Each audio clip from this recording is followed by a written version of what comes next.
Back by popular demand. Welcome back, guys, to another episode of Rating Cars That I've Driven, aka Rate My Ride. So, this one is a special one because this is the Nan edition. So, let's jump into it.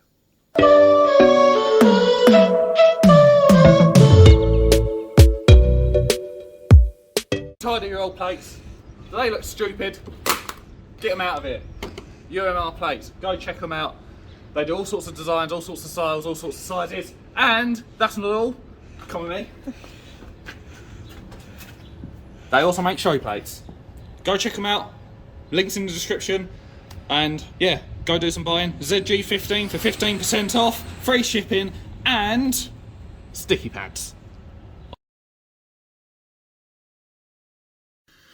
So yeah, welcome back, guys. Like I just said, we are doing a Nan edition of Rate My Ride. Now, this is based on cars that I have driven, well, since I've started driving, obviously. Basically giving my views on what they were like to drive and, well, what I think of them, I guess. So if you remember, the last episode was all 12 of the cars that I have owned. And this time it is cars that I haven't owned, but I've had the pleasure, or not so pleasure, of driving. So let's jump into it. The first on the list is a 2013 Nissan Juke.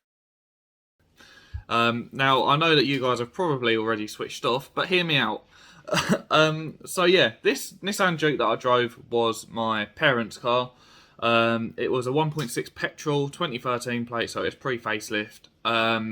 And it was quite a decent spec. I don't know what the spec was, but it was really good. It had the infotainment screen and candy red accents on the interior and alloy wheels, and it looked nice, to be fair. And yeah, so I know that loads of people hate on this car, which is a bit annoying, really, because I actually quite enjoy driving it. People complain that the car's slow, it's uncomfortable, the ride comfort ain't brilliant, and all this sort of jazz. But I tend to disagree with that. Now, obviously, I've driven the car and ridden as passenger, so I can give two views on this car. And from a driving perspective, I think it's actually really good to drive. Now, my parents was a 5-speed manual. It had the different driving modes, so sport, normal, and eco, which I wasn't too fond on. I'm not going to lie, and I'll tell you why in a second. So yeah, it had the driving modes. It was a manual 5-speed, and it was 1.6 petrol, which I think are like, what, 120 horsepower or something like that. I genuinely do not know. And I do have to say, it was actually quite a pleasure to drive. Now, granted, yeah, they are slow. And I know this because one thing that I love to do when I drive cars or road test cars or whatever is I love to see what the cars have in them. So, you know, I like to put my foot to the floor and, you know, just see what it's got, really. And I did said thing in the Duke, and let's just say I got bored of waiting for a red line halfway through the rev range in second gear. So, yeah, the car, it don't really rev. It is incredibly slow. But from like a handling perspective and, you know, what it's like through the gears and the clutch and the pedals and all that sort of stuff, all the driving controls, it was an absolute honour to drive. The gearbox was nice and smooth. The clutch was nice and light. It worked a bit like the Yaris's clutch from what I remember, which was quite good. I definitely do like the clutch on it. The steering was, from what I can remember, it was quite weighty, which is a bit like how my Corolla drives, which was also very nice. And yeah, the throttle response was pretty good as well. Obviously, it's a electronic accelerator. So yeah, it was honestly really nice to drive in that sort of respect. Handling wise, I did scare the shit out of myself when I drove it. Obviously, at the time I drove this, I had the Yaris, and I was used to chucking that around corners at quite high speeds and stuff like that. So I thought, let's see what the Duke can do. And yeah, it was a skid mark moment in my pants, to be honest. It was very boaty. There was a lot of body roll.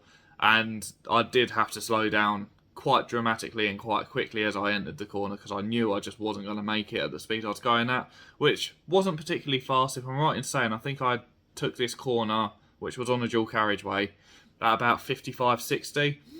And yeah, no, it wasn't having any of it. But regarding like ride comfort, stuff like that, it was a good car, and I'd almost borderline say it's probably an underrated car. Not gonna lie there. Now the next one is another one of my parents' cars, and that is a 2017 Hyundai Tucson. Now this is a 1.6 petrol non-turbo, which pees me off already because I said to my parents, if you're getting a car that big, get one with a turbo engine or get a diesel. And they did none of the above. They just got the standard 1.6 petrol, which, yeah, it's slower than the Duke. But again, it is a really nice car. It's really spacious. It's nice and big on the inside. It is a right old tank to drive, to be honest with you. Yeah, it is a right old tank to drive. But the way it sort of like handles and all that, because everything is electronic in that. I think it's even got like an electronic clutch or something. I don't know. Is that even a thing? It felt it, but I don't know.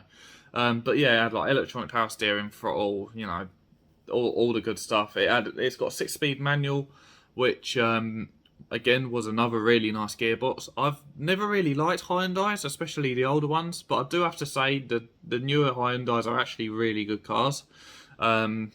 From what I've experienced in the Tucson anyway. But yeah, so the steering was actually really nice and light. It almost had like borderline city car steering, which was really nice. The ride comfort is absolutely brilliant. The comfort in general on the interior, like the seats and all that, is amazing. You get a comfortable driving position.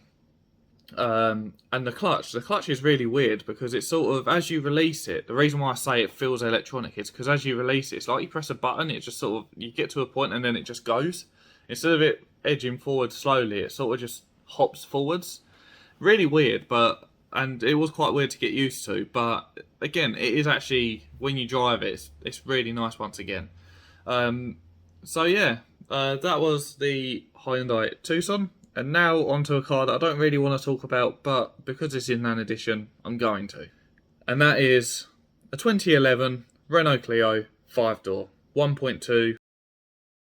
It wasn't even the turbo one either. It was just the 1.2 5-door Mark III facelift, or Phase 2, whatever it's called, Clio.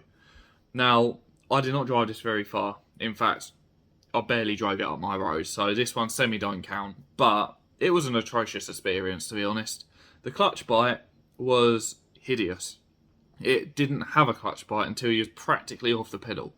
And, well, that is it, really. Like, all I was doing with this car when I drove it was trying to find a space and parking it. And I hated trying to drive that car. It was so horrible. Like I said, like, it's mainly the clutch bite. The clutch bite was right at the very top of the pedal.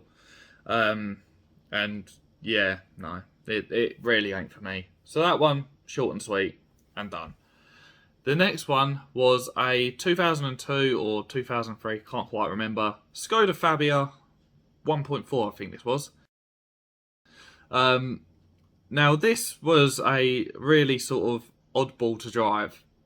Everything, from what I remember, it was a couple of years ago that I drove this car, but everything from what I can remember just felt squidgy.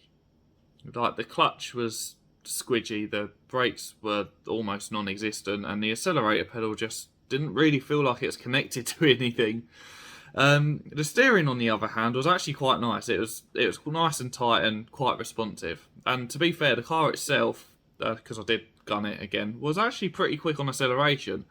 But everything else, like, the clutch and the brakes and all that, just felt squidgy.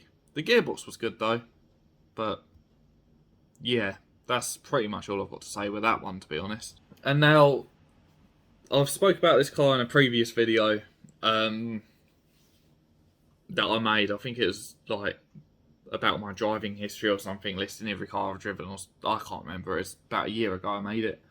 But yeah, the next car that I'm going to talk about is one of my first ever driving experiences before I actually had a licence. And that was driving a 1999, which is the first generation, Mercedes A-Class diesel. I think it was a 1.8 diesel, or 1. I don't know. It was a diesel nevertheless, and it was quite a funny experience. So, a bit of a background story on this one. I was camping in a field with my grandparents and my cousin, and on this field, right at the end, like towards the exit, was a toilet block. And we was all going out for the day. My grandmother walked to the toilet to do toilet things, obviously. And we was going to go and meet her up at the toilet block, obviously take the car up and load the car up, because we was still loading the car at the time she wandered up there. So I asked my grandfather if I could drive the car up there, because I had 2 previous experiences of driving, which I thought was fucking brilliant, which was basically poodling around a car park. So I then thought I was Michael Schumacher and wanted to drive this Merc. So anyway, I can't really say about how the car drove, but I sort of threw this one in there as a bit of a bonus because it's quite a funny story and I do like talking about it. But yeah, practically what happened was I threw the car in reverse, and my clutch control and pedal control just wasn't brilliant because this was like the 3rd time I'd ever driven the car. So yeah, I sort of built the revs up as you're supposed to and just jumped off the clutch and shot the car in reverse. And well, that was the end of that driving experience. I didn't even make it to the toilet block. Yeah, I shot the car in reverse and instantly I was told to stop the car and get out. But, I mean, driving experience-wise, the clutch bite was good. Sweet. And that leads me on to the final car, which I've actually driven 2 of. And this is what I was on about poodling around the car park. And that is a 2014 Skoda Citigo. I've driven 2 of these because I did 2 of these like young driver course things that are like held at like shopping centres in like a little coned off area. And yeah, I drove 2 of them. And I do have to say, they're actually really fun cars to drive. Now, I couldn't speed, or, in fact, I could barely go above 10 mile an hour, to be honest, the whole time I was doing these. But they were honestly, like, for the little poodling around I did, they were quite fun to drive. They was quite nippy and quite sort of pokey as well. I remember definitely on my second, like, driving experience of these, I was able to actually put my foot down and not roll around on the clutch. So it was pokey getting it up to speed and like changing into second gear because the car park was only small, so I couldn't really go all that fast. The steering as well was incredibly light. You could definitely tell it is a city car. And yeah, it was really light and actually quite nimble and quite fun, I'm not going to lie. The throttle response was good and the clutch bite was actually alright as well. But yeah, unfortunately, can't really say too much about the car because I didn't actually full-blown drive it. But they are good cars. So, yeah, this was a quick episode. I'm trying to make these shorter now. I'm doing sort of like certain editions of them. So I'm trying to make them smaller. There might be another nan edition popping up if I can think of other cars that I've driven. And, there's going to be other editions that I'm going to note down over time as well. But yeah, this was the nan edition, aka episode 2 of this series. If you guys did enjoy this video, please be sure to like, comment, subscribe, all that good jazz. And yeah, more importantly, I'll see you guys in the next one.